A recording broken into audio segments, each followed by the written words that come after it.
Shalom, kembali lagi bersama saya di channel Klavos Sukacita. Saya akan membagikan firman Tuhan untuk kita hari ini yang terdapat di dalam Nahum pasal 1 ayat yang ke-15. Sebelumnya kita berdoa. Kami hendak meneduhkan hati kami yang belajar pada firman-Mu. Bicaralah kepada kami sekalian ya Tuhan, supaya firman-Mu menjadi kesukaan kami. Dari firman Tuhan kami mendapatkan kehidupan kini dan selamanya. Amin. Nahum pasal 1 ayat yang ke-15, demikian firman Tuhan berbunyi begini. Firman Tuhan kepada Yehuda dan Niniwe. Lihatlah, di atas gunung-gunung berjalan orang yang membawa berita, yang mengabarkan berita damai sejahtera.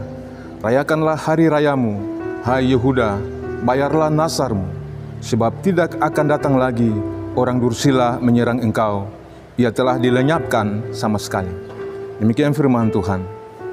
Nah, Bapak Ibu Saudara-saudari, pemirsa Klavos Sukacita yang diberkati Tuhan.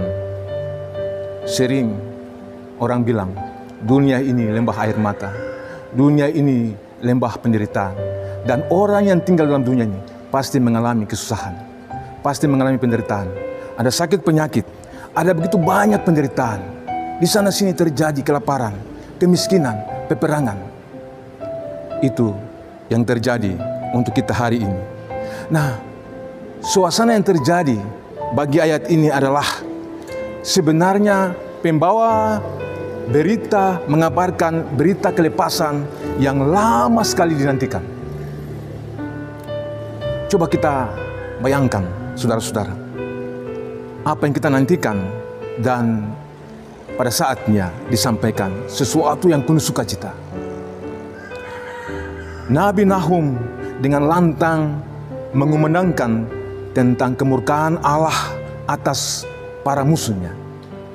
Jadi adalah bahwa sebenarnya yang sementara terjadi adalah ada kejahatan, ada ketidakadilan yang menggerogoti orang sehingga orang tidak bebas untuk mendapatkan sukacita dan damai. Nah, Nabi Nahum mengumandangkan tentang berita sukacita. Allah berhak murka karena ia cemburu kepada ciptaannya. Ada dua hal tentang apa yang harus Allah buat. Pertama adalah bahwa Allah tidak rela dirinya diduakan. Artinya bahwa aku adalah aku, dan sebelum aku tidak ada, dan sesudah aku tidak ada lagi. Artinya Allah itulah Allah, Alfa dan Omega. Selama-lamanya dialah Allah yang kekal. Yang kedua adalah Allah tidak rela umatnya diperlakukan oleh kejahatan.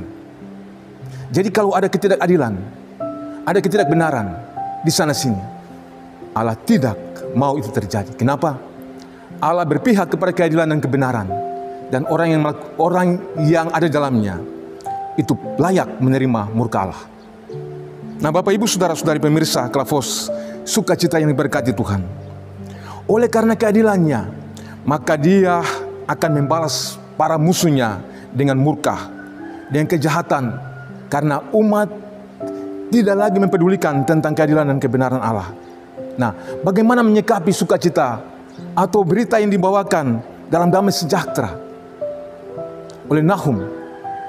Nah, ini menceritakan tentang pada saatnya, pada saat yang sama juga, ia juga penuh dengan kesabaran untuk menantikan sesuatu yang datang, yaitu pemulihan bagi orang-orang yang mengalami penderitaan, orang-orang yang mengalami kemiskinan, orang-orang yang mengalami peperangan, orang-orang yang merasa tidak ada rasa nyaman dalam hati.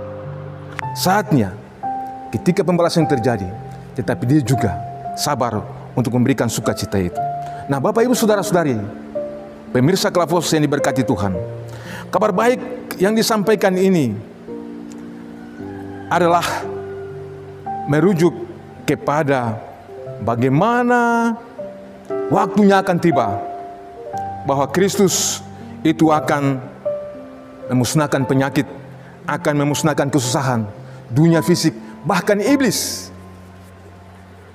Ini akan dimusnahkan, dibinasakan, karena saatnya Allah akan memberikan damai sejahtera kepada umatnya yang sudah lama menantikan berita damai sejahtera itu.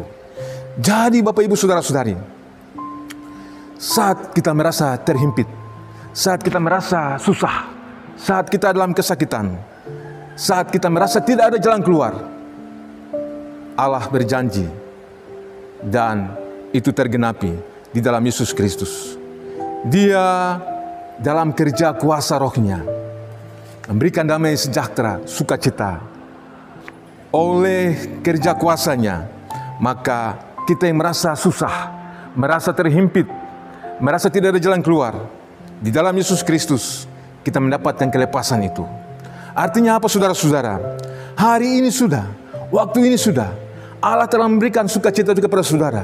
Ketika saudara membuka hati, mungkin hari ini saudara berada dalam kesusahan, mungkin hari ini saudara tidak ada jalan keluar, mungkin hari ini saudara merasa sakit parah dan tidak merasa disembuhkan.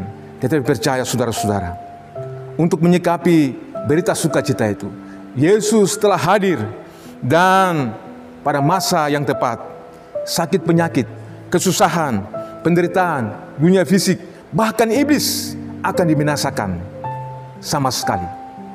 Dan saudara akan menerima damai sejahtera. Kita yang berbahagia hari ini adalah kita yang menantikan tentang waktu Yesus datang dan membebaskan kita untuk selama-lamanya. Ini sukacita yang luar biasa bagi orang yang percaya. Tuhan memberkati saudara dengan firman ini. Buka hati dan dengarlah firman Tuhan. Terimalah dia dalam hati supaya berita sukacita itu memberikan damai sejahtera. Amin. Mari kita berdoa. Telah lama kami menunggu sekali ya Tuhan tentang sukacita itu.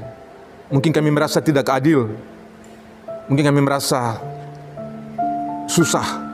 Mungkin kami merasa ada begitu banyak beban dalam hidup kami. Sakit, penyakit, penderitaan fisik hari ini. Dan tidak ada jalan keluar ya Tuhan.